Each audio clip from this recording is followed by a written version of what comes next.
Box. It's brought to you by Mustang Mackie. And I tell you, this was one of the last plays of the game. Might be a questionable one about whether Tom McCartan might have gone over the line here. We'll get to it. We will get to it. Let's just celebrate the Sydney Swans because in this extraordinary season, we've had another extraordinary result, boys. It was a mirror image of last week. The only difference was that Sydney got over the top of them. They gave up the first goal of the last quarter. So Collingwood kicked the first goal through long. They get out to 27 points. It was 32 last week. 5 unanswered. It was 5 unanswered last week. The difference this week is they hang on the back of super. There's a reason you call them superstars. Superstars, absolutely. Here's Howie getting chaired off in his 250th game. What a great player he's been since crossing over from Melbourne, that's for sure. Unfortunately, didn't end the same as Pendles as Milestone last week, Gas. It was tracking very similar. They might have just hung on, but in the end, the Sydney Swans, the character, gee, we can take our time and unpack this because I don't think the crackers are coming in. So we'll sit here and talk about it. And the way that we're able to find a way to win, it's just unbelievable. Magpies' defence of their premiership is probably over. I know there things can happen, but let's just celebrate this team because they come off a 112-point belting.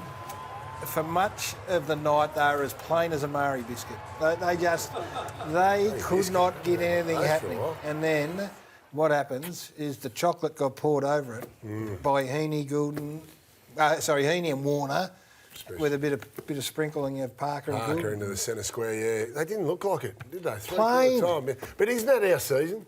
Isn't that our season? When teams don't look like it, but then they can light up, especially the good teams. And Sydney obviously shown they've got that class. So where's it come from? Because obviously they've had that solid week. They've done the coaching. They've come out. They look all right early, but then Collingwood just grind them out. Very similar last week. They grind them out, get to the position, play better footy, better structured footy, make it hard to move the ball. And then all of a sudden, Sydney, out of nowhere. Where it came from, and this is not analysis to win any awards, it came on the back of 2 blokes who just said, we are out-and-out superstars. We carried you for most of the first 14 games. We've been down. And in the last quarter, they said enough's enough. 15 possessions and a goal to Heaney, 14 possessions and a goal to Warner. End of story, they win the game. I mean, this is what we asked for. We asked them to embrace the grind, and they did for 3 quarters. And they were 21 points down at 3-quarter time. And then that's your moment. So you speak about the stars. One part of it is to realise when the moment presents itself and then to be able to step up and compete. They looked clunky in the first 3 quarters, but they hung in there. All those big moments, even the Warner tackle when McCreery was breaking through, such a big moment without the ball. But Heaney's last quarter was he was everywhere. These are the 4th quarter moments. So McDonald hasn't been able to kick that goal post siren. He's forward, So he goes and slams that through after being moved forward.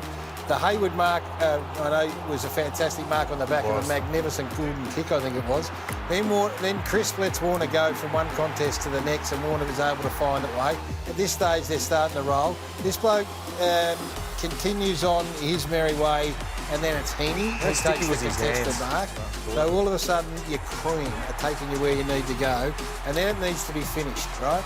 So you've got your chocolate biscuit now. It's not a Murray biscuit, but then it needs 100s of going all the way now. You're making We're nearly ice Vodo. And here's the hundreds and thousands. Here it is. Where's the Look at this. Carlo? Bang! and so the last 3 goals of the game, symbolically, Warner, Heaney, Goulden, bang, game over. And it wasn't just their finishing either. We saw a great tackle from Gordon. We saw the great tackle from Warner. This is the 23 tackles, Bucks. What do we reckon here? It's hard to call, isn't it? Play on.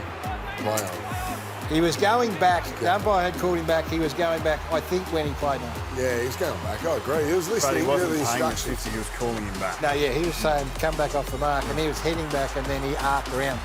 But which you're allowed to do as a player. No, I think it's fine. Yeah. So the adjudication is that he wasn't able to slow down after the mark was taken. I think so. You can't put the brakes on so quickly, symbolically ends in his hands. And what about this? I mean, for most of this game, they were up against it, and all of a sudden you're thinking about last week, you're thinking about, I thought we were going to get a response. I didn't quite get the response we were after. All of a sudden it's 27 points early in the last quarter, and then you're winning. We've got Isaac Heaney in his interview.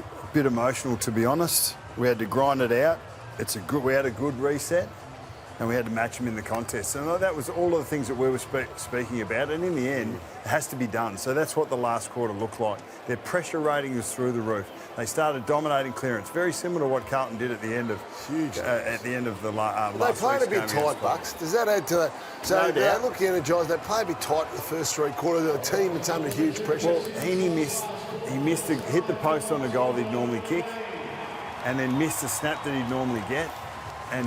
But in the end, last quarter, they were sticky. His hands were sticky, and he was taking marks he was missing early in the game. It was a run. It looked like it started to flow. Let's have a look at these scenes, boys. So you get an idea of how long a week is in footy. 6 days ago they're walking off the Adelaide Oval, just an embarrassment, really. And their supporters have come along tonight. They said it was a sellout. Didn't look like it, but look at this. This is what footy's about. This is a team who, for most of the season, have been penciled in as grand finalists, if not premiers. And the doubts that would have crept into that, maybe they didn't creep in. Is this the spark, guys? Could be, yeah. Well, we've seen it go before, but is this the spark that they were searching for? They were looking for it. It just seemed to happen in the last quarter organically. That last quarter for those three boys. And let's not muck around. The stars are what separate them. Without them, they're just a good, honest, toiling team. Don't undersell Parker, though. I know you and rightly so. No, you can add him into that mix. His position back into the midfield, the first centre clearance was huge. To allow those boys to go to work and be more aggressive than they had been in the first three quarters. 6-1 centre clearance in the last quarter. Yep. Parker had 4 of them. Their season, all of a sudden, is back on track. They got every single chance to finish on top of the AFL ladder. So I've got a feeling that this is going to be belted out with a fair degree of gusto.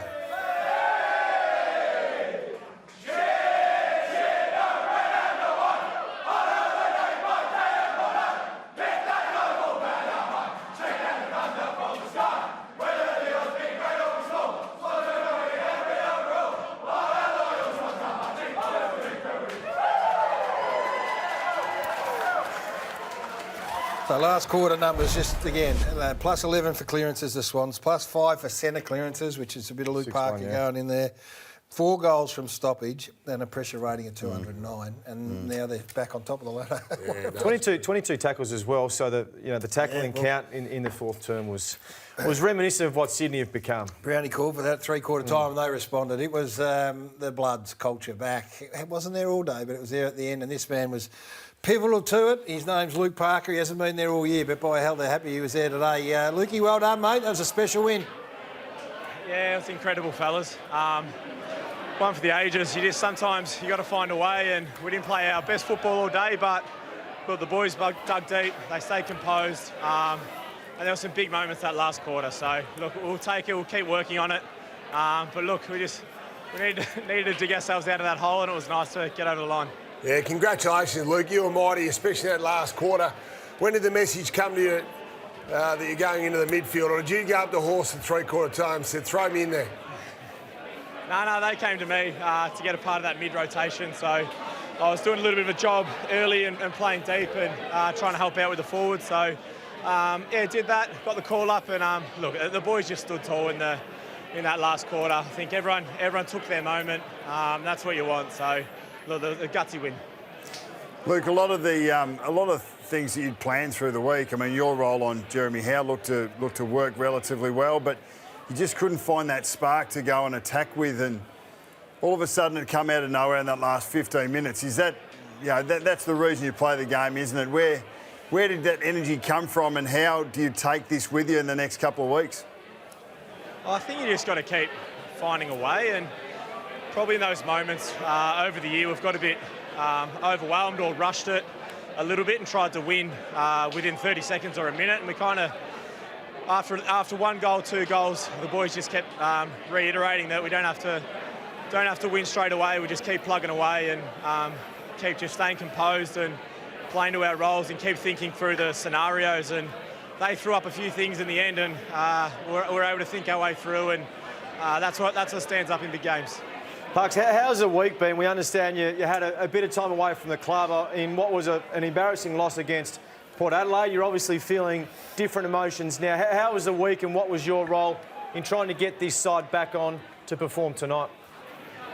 Yeah, I think we took a few days off. I think last few weeks and 5 or 6 weeks has been a bit of a build-up of emotion, build-up of tension, probably build-up of pressure on ourselves. And I think it was nice to not release the handbrake a little bit, but just kind of get back to celebrating who we are and how we play, and going out there and just keep swinging away. And I think that was the main message for us, is to keep playing. And we knew, I think we were 30 points down that last quarter, and the boys just kept swinging, and slowly it turned, and we just got over the line. So I don't know if we'll take off 3 days every week. That wouldn't be too bad, but we'll just keep getting to work each week. Do you think that's a result of the expectation that's put on this group? You sat clear on top of the ladder, and the rest of the group were chasing. Maybe the expectation, finals around the corner maybe made this side tighten up a little bit?